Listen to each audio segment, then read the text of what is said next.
Hey, what's up everybody, Khraze here, and welcome back to another awesome day in No Man's Sky. Today I'm gonna show you a really awesome money-making method that actually still works despite some of the recent nerfs. So as you may or may not know, the recent Origins updates actually nerfed into the ground, no pun intended, our most beloved money printing machine, which is basically this one right here, the one involving mineral extractors and high-yield mineral deposits, which unfortunately now suffers from diminishing returns. But in this video, don't you worry, I'm going to show you everything you need to know about completely bypassing that in a legit way actually. So we're not going to abuse anything, we're not going to use any mods, it's going to be everything that the game does already, baby. So if you enjoyed this video at any point, make sure you leave a thumbs up on it and let's get started with a few basics. Now for those who are new to the game or maybe the new update, this is kind of like the gist of this farming method. So we're going to use a ton of these mineral extractors to kind of create this entire factory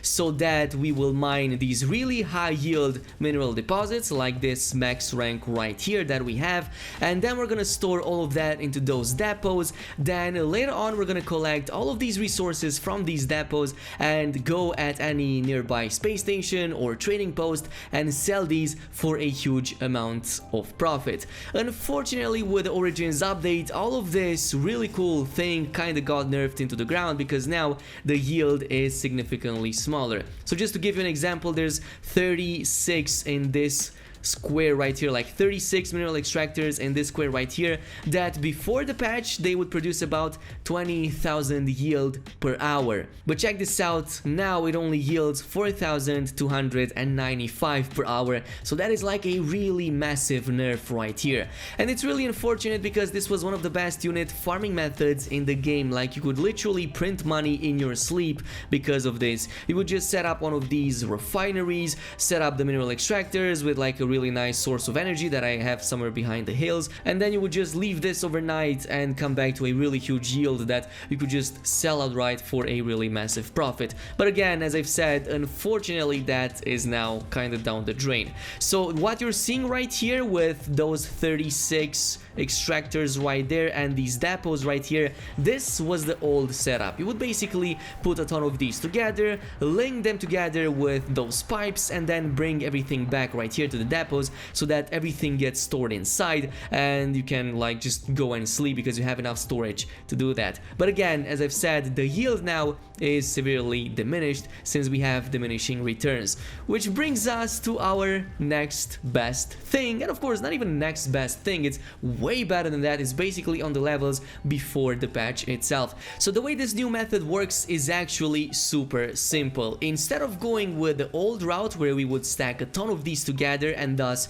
having diminishing returns in the process, we will now do something completely different. As in, instead of stacking so many, we would now split them into much smaller groups like these ones right here and have them in this kind of format. The point that both the extractors as well as the depots right here are all separate to one another. So that row over there that you're seeing with 24 extractors goes with this row of depots, and then this row of depots only goes with that row over there of extractors. And what this does is basically it completely bypasses the diminishing returns. Actually, I can stack another row, so I can go with like 3.5 rows, and only after that it will start with those diminishing returns. But I'm gonna give you a few examples in the later sections. So to give you an example of how much of a difference there is, we have 36 right here, 36 mineral extractors only producing about 4,295 per hour instead of the old 20,000 that we had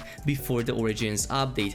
Meanwhile, here we have two rows of 12, and that is 24, aka a third less than this one right here. And as you can see, the first row will produce about 2,800 by itself, and then there's about 2,600 from the second one right here, which together means that they produce over 5,400 again with a third less mineral extractors than than that one right there. So essentially you're producing 1000 more with a third less.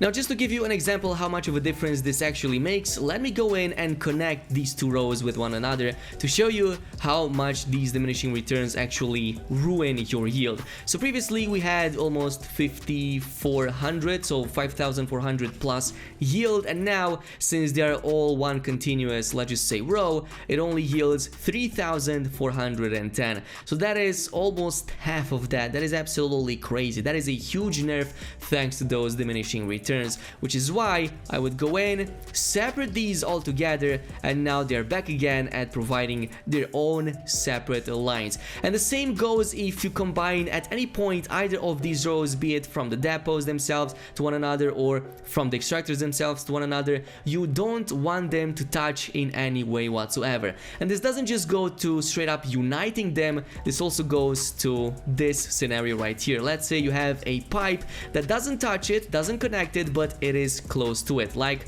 in this case right here. You might be thinking, well, there's no way that these will get shared, right? Wrong. And let me tell you why. And that is, I mean, just take a look at this. Now they are once again united, even though they aren't actually touching with this pipe right here. The reason for that is because these pipes, as well as they don't actually need to connect with anything, as long as they are in the proximity they will still work, which is why you will want to actually delete it and make sure that these pipes don't touch with the other rows, like have them a little bit further away from one another, otherwise they start being shared and now you will lose a ton of yield. Now what you're seeing right here with this setup is just a very simplistic visual representation. I just wanted to make it much easier to visualize what I'm trying to explain, because as you will soon come to find, you can still create really neat setups where these will be packed together with one another in a much more tight way. But again, there are some tips and tricks there that you should know, since it's still going to be required for you to do that. But otherwise, this is kind of like the basic concept of it all. So let's go over the next concept, one that is a little bit more packed and more